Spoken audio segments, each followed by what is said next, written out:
सुप्ति पाठशाला में आपका स्वागत है। आज हम बात करेंगे ग्रीवा शक्ति विकासिका के बारे में। इसे ग्रीवा संचलनासना भी कहा जाता है। इसमें 4 स्टेप्स होती हैं, तो चारों स्टेप के बारे में आज हम बात करेंगे।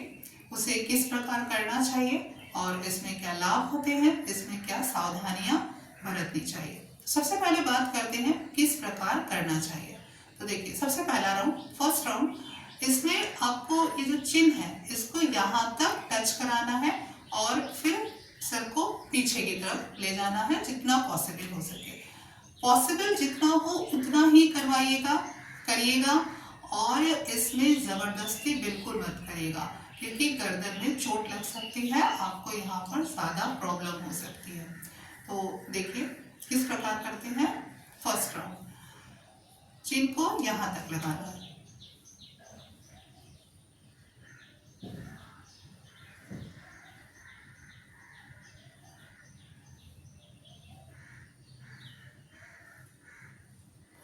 One,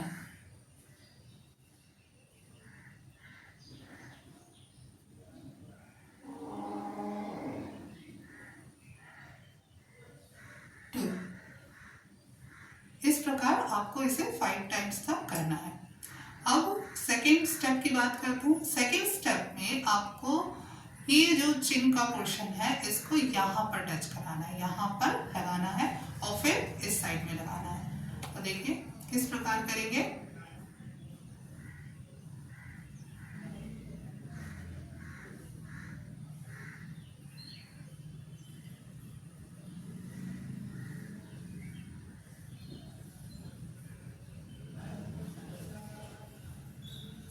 वन,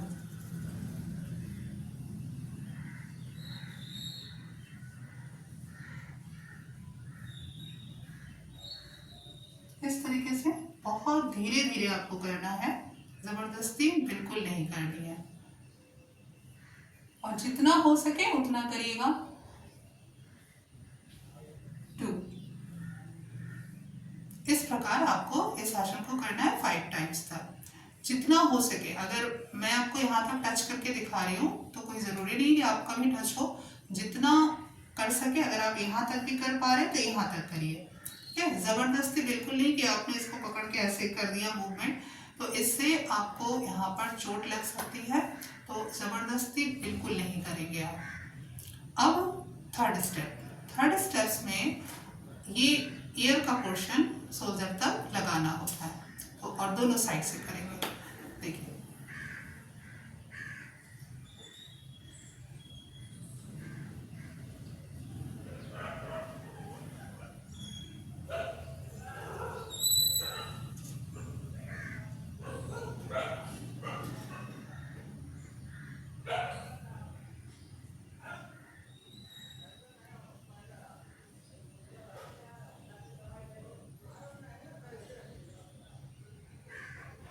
वन,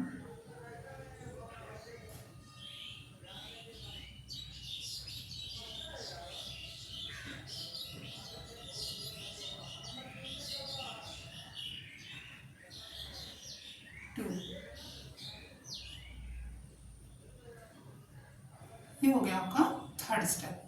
तो इस तरीके से आपको करना है। इसमें भी ज़बरदस्ती बिल्कुल नहीं करेंगे। आप जैसे नहीं लगा पा रहे हैं, इस तरीके से आप नहीं लगा पा रहे हैं, तो कभी भी आप ऐसे ज़बरदस्ती मत करिएगा या इधर से ऐसे प्रेस मत करिएगा, ठीक है। जितना आप कर सके अपने आप उतना करिए, धीरे धीरे ये आपका बढ़ने लगेगा। अब फोर्थ स्टेप की बात करते हैं। फोर्थ स्टेप में आपको नेक का पूरा रोटेशन करना है और इसको आप 3 टाइम ही करेंगे, मतलब 3 टाइम क्लॉकवाइज और 3 टाइम एंटी क्लॉकवाइज। तो देखिए किस प्रकार करते हैं।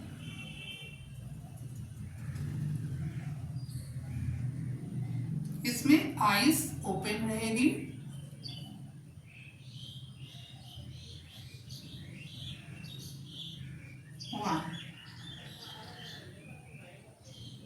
बहुत स्लोली इसको करेंगे, बिल्कुल भी इसमें आप जल्दीबाजी नहीं दिखाएंगे। 2, अब एंटी क्लॉकवाइज,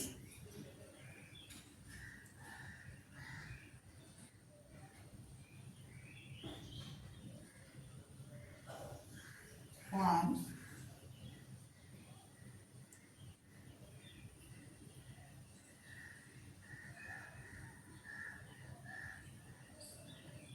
2। इस प्रकार से आपको ये 3 राउंड तक करना है। तो ये हो गई ग्रीवा संचालना या ग्रीवा शक्ति विकासिका। अब बात करते हैं इसमें बेनिफिट क्या है। देखिए, इस हमारे शरीर में जितने भी ऑर्गन्स होते हैं, जितने भी लिम्स हैं, उन सभी से नर्व जो है वो हमारे गर्दन से होते हुए जाता है। हमारा जो नर्वस सिस्टम है, हमारे नर्व्स सारे गर्दन से होते हुए सर की तरफ जाते हैं। तो इसी वजह से जब हम काम करते हैं या हम कुछ भी वर्क करते हैं, खड़े रहते हैं, कुछ भी वर्क काम करते हैं, तो थोड़ी देर बाद हम लोगों को यहाँ पे थकान महसूस होने लगती है। इस पोर्शन में आपको थकान महसूस होगी, सर पे भारीपन महसूस होने लगता है। तो और कभी कभी हम लोगों को गर्दन में स्टिफनेस भी हो जाती है, हम ज़्यादा मूव नहीं कर पाते गर्दन को। अचानक गर्दन में आपको सोते हुए या किसी तरीके से चोट लग सकती है, दर्द होता है। तो इन सभी चीज़ों से बचने के लिए आपको ये आसन करना चाहिए। इस आसन से गर्दन की जो टायर्डनेस है वो खत्म होगी, स्टिफनेस कम होगा, बहुत गर्दन आपका लचीला होगा। जो गर्दन, सुराईदार गर्दन चाहते हैं आप, तो वो भी आपको इसी आसन से मिल जाएगा। तो इस प्रकार आपको गर्दन से जुड़ी हुई समस्याओं से बचने के लिए ये आसन करना चाहिए। अब बात करते हैं इसमें सावधानियों के बारे में। सबसे पहले तो सावधानी यही है कि अगर आपको गर्दन से रिलेटेड कोई हैवी सीवियर पेन है, स्पॉन्डिलाइटिस है या और भी कोई प्रॉब्लम है, तो आप इस आसन को बिना डॉक्टर की सलाह से नहीं करेंगे। वैसे गर्दन में अगर हमारे नेक में पेन होता है या स्पॉन्डिलाइटिस वगैरह की प्रॉब्लम होती है, तो इसके लिए भी आसन है। यही आसन दूसरे तरीके से किया जाता है, लेकिन आप अपने आप नहीं करेंगे।